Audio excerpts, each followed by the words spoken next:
Damos la palabra al doctor Alfonso Palacios Torres, vicepresidente de Asuntos Jurídicos de la ANDI.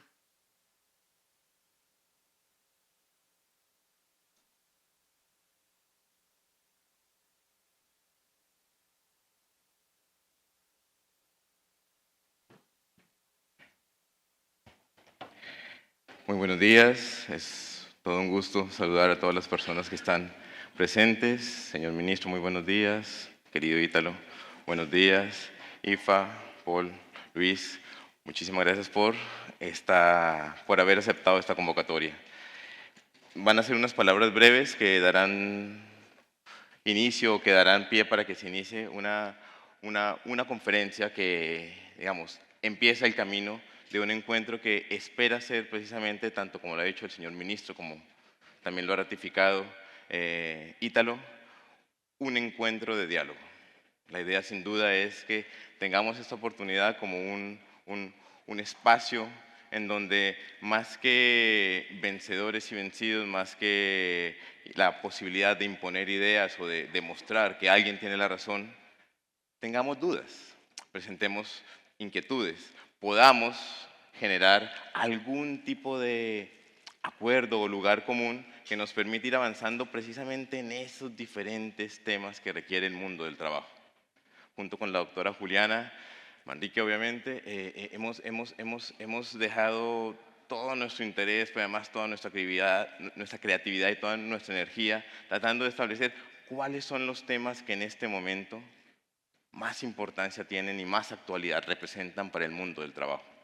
Junto también con el equipo del CESLA y en general con todo el equipo de la Vicepresidencia Jurídica, inventamos un programa, o al menos presentamos un programa en donde se abordaran cada uno de esos elementos, en donde de alguna perspectiva se pudiera ir construyendo una opinión conjunta, claramente, sobre aquellos puntos que son más actuales y esenciales dentro del mundo del trabajo. Por eso vamos a hablar de cambio climático, por eso vamos a hablar sobre plataformas digitales, por eso vamos a hablar sobre las nuevas reformas o las recientes reformas a la legislación procesal del trabajo. Y cómo no, entre otros temas, pero sobre todo, y cómo no, vamos a hablar de la importancia del diálogo social. Espero yo que con la presentación que básicamente representa la posición de la vicepresidencia jurídica, podamos convencerlos de que no es una quimera, podamos generarles al menos una duda sobre el optimismo que debe recaer en la idea del diálogo social. Incluso en esta situación, incluso en esta coyuntura, incluso en este momento de Colombia, incluso en este jueves después de aquel miércoles, es posible, creo yo, entender que hay oportunidad y hay esperanza de encontrar lugares comunes para construir conjuntamente a partir de un diálogo tripartito, a partir de un diálogo en donde concurran de forma más o menos equilibrada y de forma más o menos dialógica todos los actores que tienen intereses razonables, válidos, legítimos dentro de aquellos aspectos que hacen parte del mundo del trabajo.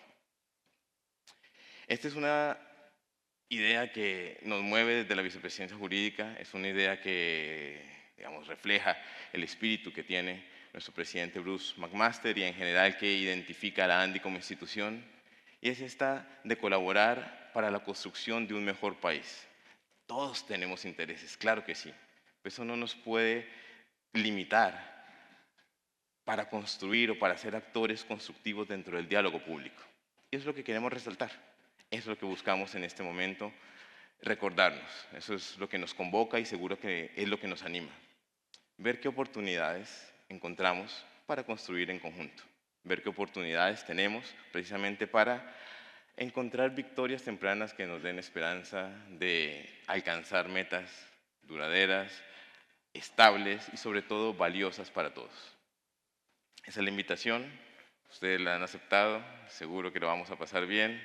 Algunas cosas no nos van a gustar, seguro que vamos a encontrar o escuchar opiniones que no se alineen perfectamente con nuestras preferencias, pero al final espero yo que cuando estemos conversando en el café o incluso en el gin tonic, si somos audaces, del viernes por la tarde, vamos a decir, usted valió la pena, se pasó bien. Incluso puede ser que haya enriquecido mi perspectiva o que me hayan más o menos hecho dudar sobre algo en lo que estaba totalmente seguro.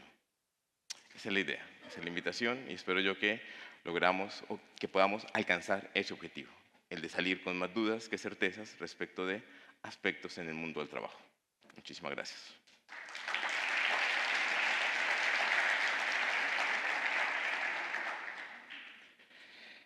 Y entonces ahora empezamos con la presentación. Y la presentación precisamente se llama Cómo reactivar o apunta a un objetivo que tiene que ser trascendental en Colombia y es la reactivación del diálogo social. La reactivación del diálogo social, sin duda alguna, y bueno, y en esto lo juramos, esto no se hace en 12 horas, se lo habíamos pensado desde hace mucho tiempo, incluso con la idea de un escenario político distinto al que nos convoca hoy o al que nos enfrenta hoy. Hemos visto esto como el gran objetivo, pero sobre todo como la única esperanza para el mundo del trabajo actualmente. Esta presentación va a tener 3 partes, una el contexto, 2 el camino y 3 específicos o especificidades de cómo empezar a trazar, cómo empezar a andar este camino. El contexto es un contexto que no es muy halagador, que no es muy esperanzador, pero precisamente la idea de todo esto es que nos generen una duda especial, una duda de lo probable que es el éxito del diálogo social en este momento en Colombia. Tenemos un contexto de una reforma laboral que, como ya decía el ministro, que un poco de spoiler de la presentación, se presentó en marzo del 2023, se hundió, se presentó nuevamente en agosto del 2024 y que fue archivada en marzo del 2025. Los aspectos claves de esto hasta ahora han sido, para nosotros además, para nosotros que lo hemos pensado y lo hemos ratificado y lo hemos manifestado en diferentes aspectos, es que fue una reforma que no se consensó, que no utilizó o que no recurrió a aquellas instancias previstas por la Constitución, institucionales, para generar un consenso respecto de las políticas laborales que estaban proponiéndose como parte de la reforma laboral. Siempre hemos planteado que es una reforma que tal vez no aborda distintas perspectivas que nos parecerían importantes, no porque cuesten más para los empresarios, no, para nada, simplemente porque son necesarias en el mundo del trabajo. Vamos a ver más adelante un estudio del Banco de la República con datos del DANE que más o menos da total sentido a esto que se dice sobre aumento de costos laborales y sobre todo el riesgo que se da para destruir empleos formales. Lo dice el Banco de la República y lo dijo respecto de la primera versión de la reforma. Era posible que se perdieran 451.000 empleos. Esta reforma se presentó en un contexto de alta polarización política y sin un consenso que bajara o que le permitiera disminuir ese nivel de polarización durante su debate. La respuesta del gobierno, desde nuestra perspectiva, equivocó el camino porque en lugar de generar un diálogo respecto de posibles puntos de acuerdo, presentó la consulta como el mecanismo para tramitar o para solucionar aspectos que en realidad necesitaban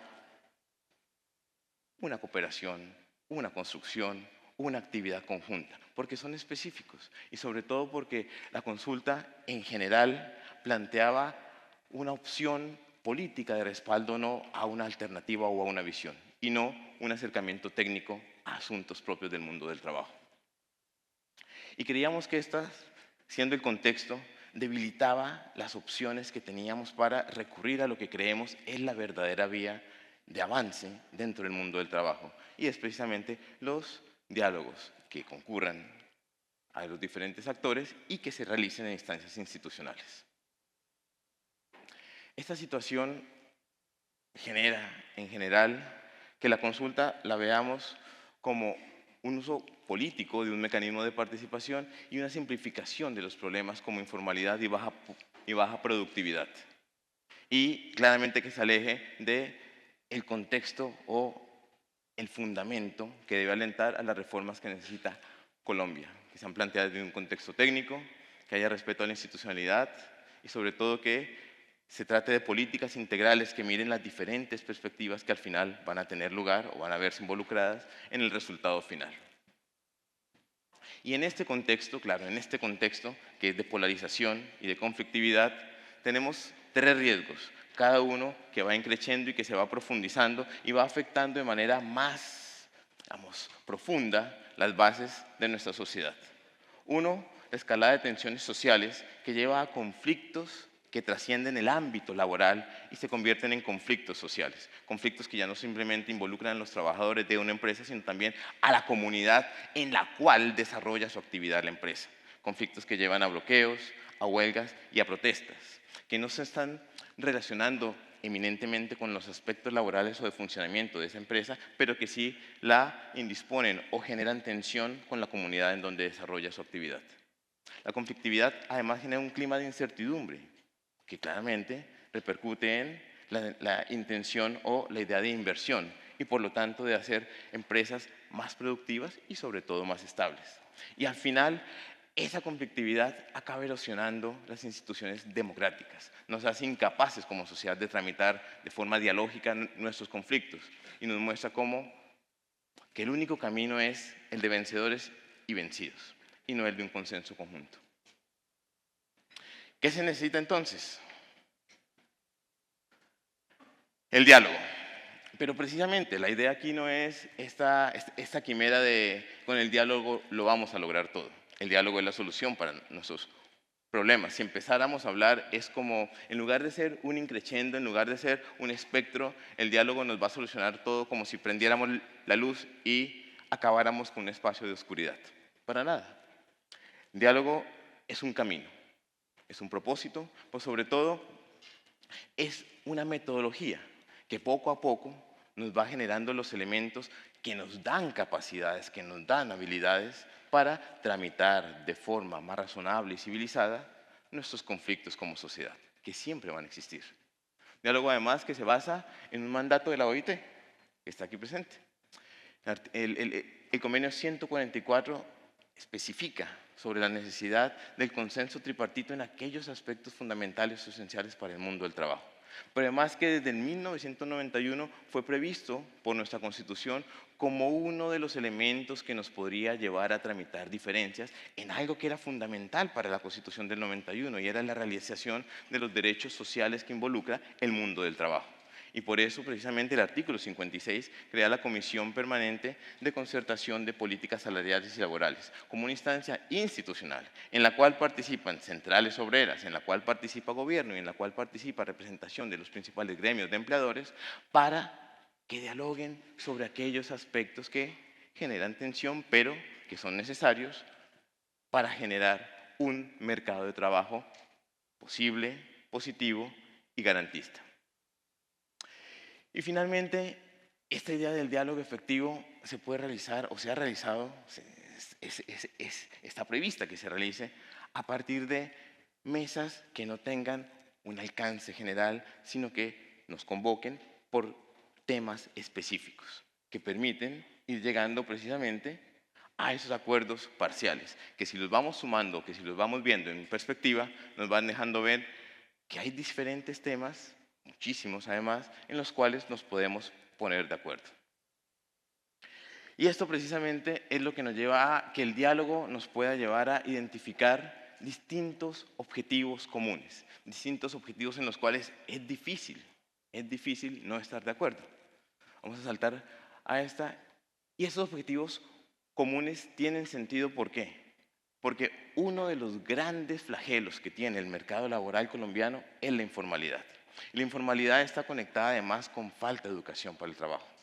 Y esa falta de educación para el trabajo está conectada además o se genera en un contexto en donde no hay empresas sostenibles, en donde la productividad es una productividad baja que impide que las empresas crezcan, prosperen y sean estables en el tiempo. Estas son cifras. La de la sostenibilidad de las pequeñas y medianas empresas, la de la educación o el nivel educativo de los trabajadores que están en formalidad y, cómo no, la infinita necesidad de ponerle atención a la informalidad como solución o al menos como base que inicia la solución, el camino de solución a los problemas que veíamos en el mercado del trabajo. Dos datos básicos. Los trabajadores, el número de trabajadores formales que están en las grandes empresas es del 53%. Del total de trabajadores formales en Colombia, en las grandes empresas se emplean el 53% de trabajadores formales y va descendiendo dramáticamente de acuerdo con el tamaño de la empresa. Esos trabajadores de grandes empresas, formales, medianas, pequeñas, tal, tienen claramente su contraposición con los trabajadores informales, que están en su mayoría, del 100% de trabajadores informales, su mayoría se ubican en micronegocios, en pequeñas empresas, en medianas y en grandes empresas en un 1 o 3%. Si vemos esta gráfica, si vemos estas cifras en gráfica, básicamente vemos dos países. Vemos un país que se parece a esa referencia que siempre tenemos de, es que no somos Suiza. Vemos un país que se parece a Suiza. Un país en donde además hay otra cifra del Banco de la República, de un estudio de este año, en donde muestra que los empleados o los trabajadores que tienen hasta secundaria están 50% en trabajos informales. Mientras, por ejemplo, que los trabajadores que tienen posgrado tienen una informalidad de menos del 10%. Dos países completamente diferentes. Hay un país de empresas grandes, estables, que no tienen temor a desaparecer porque tienen niveles de productividad que les permiten formalizar sus trabajadores y tienen una informalidad cercana al 7% de trabajadores, cercana al 7%.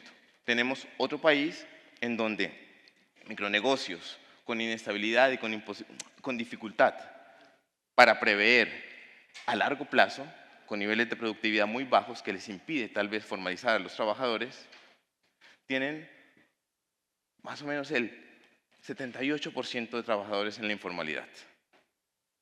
Esta situación, que está especificada y explícita en el estudio del Banco de la República, nos permite ver que estos son los tres problemas en los cuales vale la pena ponernos de acuerdo como objetivos de una política de empleo, como objetivos de una política de desarrollo que nos permita precisamente empezar a caminar de forma conjunta y tripartita en la solución de necesidades de la sociedad colombiana. Esto ni siquiera, eso trasciende el mundo del trabajo. Necesidades de una sociedad que cada vez, sin duda alguna, requiere mejor protección social para todos. Una sociedad que cada vez demanda una mayor estabilidad en el empleo. Una sociedad que cada vez quiere mayor estabilidad en los emprendimientos que sus ciudadanos hacen. Y una sociedad en general que se realice de forma cada vez más perfecta esta idea de Estado social de derecho. Formalización de empleo, entonces, productividad empresarial, hacia una empresa estable y sostenible, y educación para el trabajo, precisamente como los tres elementos de un círculo virtuoso que pueden llegar a cambiar el mundo del trabajo. ¿Y cómo se logra esto? A través del diálogo.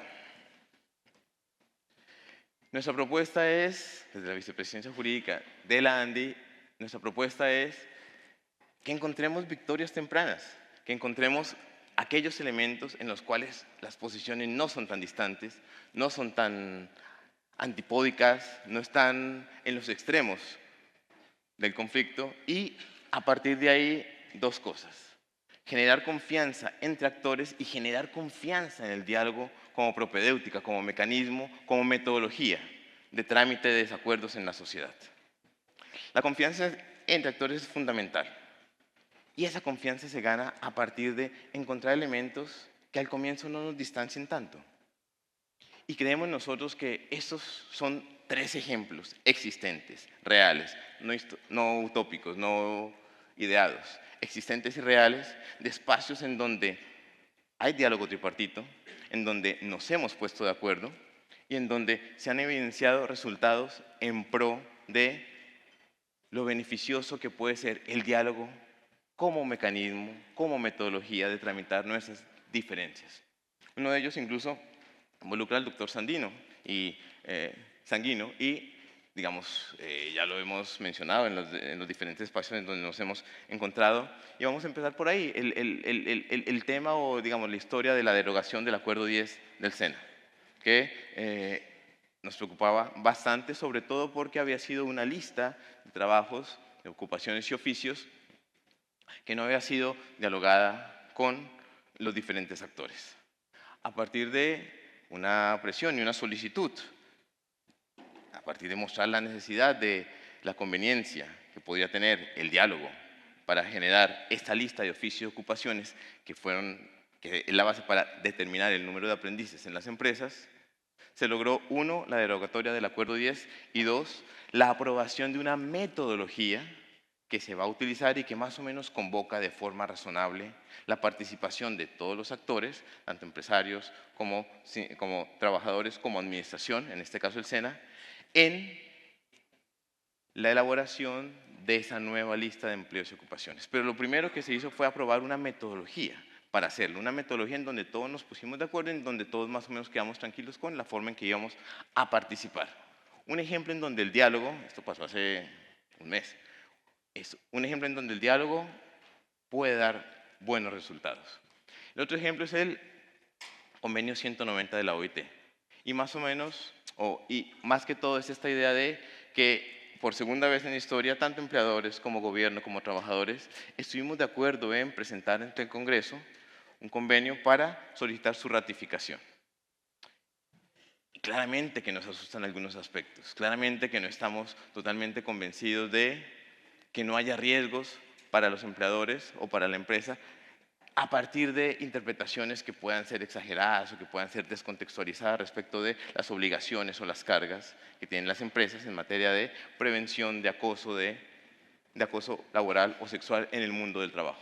Sin embargo, precisamente a partir de confianza entre los actores, a partir de acuerdos que se llegó en la mesa de concertación de políticas salariales y laborales y a partir sobre todo de el firme compromiso del gobierno de, cuando se vaya a reglamentar, convocar esa institución, la mesa de concertación, para desarrollar o presentar proyectos al respecto, se logró que se presentara de forma tripartita el apoyo para la ratificación ante el Congreso.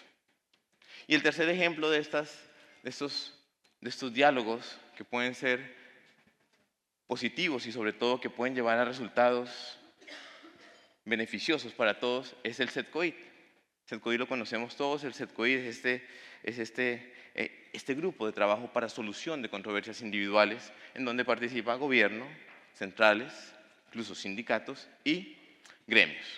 La ANDI está presente ahí, es una idea promocionada por la OIT, es una idea que incluso ha tenido el reconocimiento por la OIT y ha tratado de extrapolarse y replicarse en otros contextos jurídicos y que ha dado para que se desescale esta idea de conflictividad que además muchas veces acababa ante el Comité de Libertad Sindical de la OIT. Es la posibilidad de, desde una perspectiva tripartita, solucionar los conflictos que surgen en el mundo del trabajo. Son victorias tempranas entonces que hemos tenido y victorias tempranas que nos animan en esta idea de entender que el diálogo social tripartito puede ser una vía para tramitar estos consensos. Entonces, y ya para finalizar, lo que necesitamos es básicamente un desescalamiento de la conflictividad. Sin duda alguna, también políticas públicas consolidadas desde precisamente este esfuerzo tripartito. La reactivación del diálogo social como espacio legítimo para construir confianza entre actores. Que nos dé la posibilidad, además, de entender que el diálogo es un pilar fundamental para una gobernabilidad, tanto pública como privada. Tanto que fortalezcan las instituciones públicas como las instituciones privadas.